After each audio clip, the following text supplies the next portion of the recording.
मैं अपने दादा की एक बात सुनाऊंगा। पीर मेर अली शाह साहब ने, उनके मलफूजात में भी है, फरमाते थे किसी ने कहा जनाब के फलां बहुत बीमार है तो करीबुल मौत है, तो फरमाया कि मौत तो खुश नसीबों को आती है जी, खुश नसीबों को आती है। हमने खुदा जाने इस दुनिया की कैद में, जेल खाने में कितने दिन और जिंदगी बसर करनी है।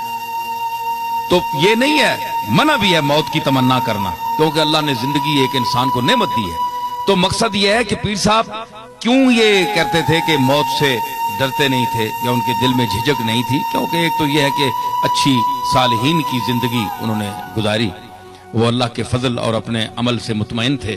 फिर दुनिया की कोई ख्वाहिश नहीं रखी, कोई प्रॉपर्टी नहीं खरीदी, कोई जायदाद नहीं खरीदी। हालांकि प्रॉपर्टी जायदाद खरीदना कोई गुनाह नहीं है, शरई हुदूद में रहकर जायज पैसे से लेना, आप तामीर कर सकते हैं, करोड़ों का अरबों का कारोबार कर सकते हैं, लेकिन उससे दिल लगाकर ना बैठें।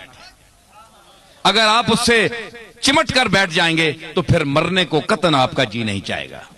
फिर आप कहेंगे कि हमने जिंदा रहना है। आए देखे ना, जमा मालम व अद्ददा यहसबु अन्ना मालहु अखलदा।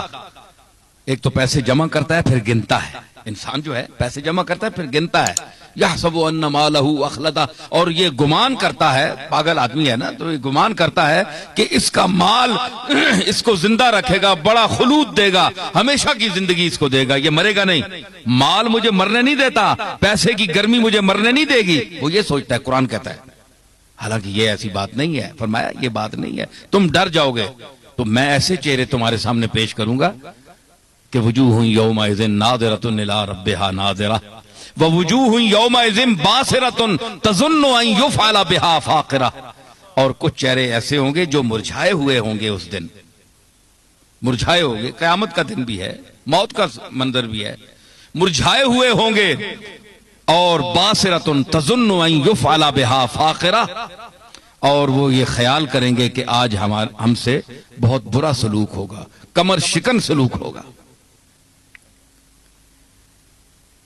कल्ला इज़ा बलगत तराकिया वकीला मन राक। देखे कुरान मौत का मंजर पेश कर रहा है। कल्ला, खबरदार हो इंसान, इज़ा बलगत तराकिया, जब तेरी सांस मौत की तरफ सफर करने के लिए तेरी इस हंसली तक पहुंच जाएगी। ये तराकी, छाती नहीं है, हड्डियां, तराकी, बलगत तराकिया। मरने के वक्त याद रखिए, हमेशा हमेशा जो मौत शुरू होती है वो पांव से शुरू होती है।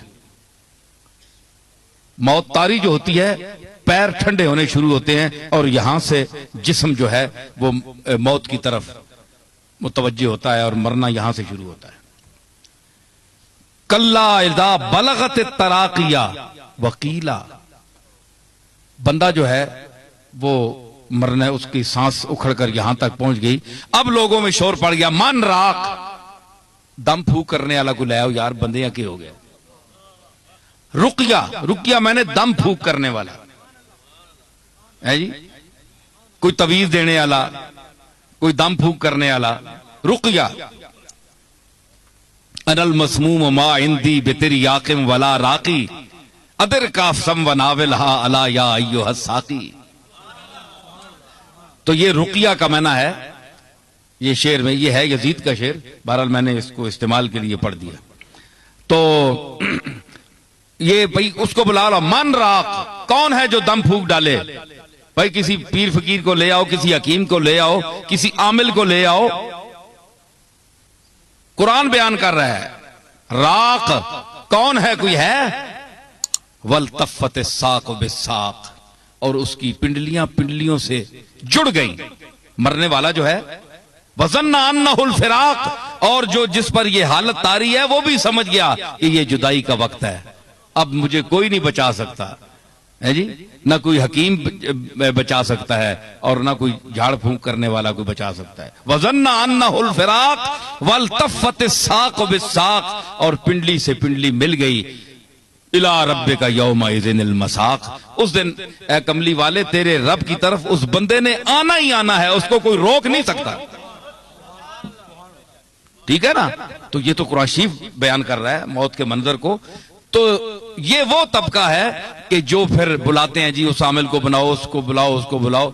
तो ये जो दुनिया से दिल लगा कर बैठे होते हैं, जो पैसा दौलत और इस पर घमंड करते हैं और हमेशा इसी में अपनी जिंदगी गुजारना चाहते हैं, जो अल्लाह के रास्ते में अपनी जिंदगियां गुजार चुके हों और जिन्होंने दुनिया की हकीकत को समझ लिया हो, वो लोग दिल नहीं लगाते। गुजरते जरूर हैं दुनिया से, दुनिया में हूं, दुनिया का तलबगार नहीं हूं, बाजार से गुजरा हूं, खरीदार नहीं हूं।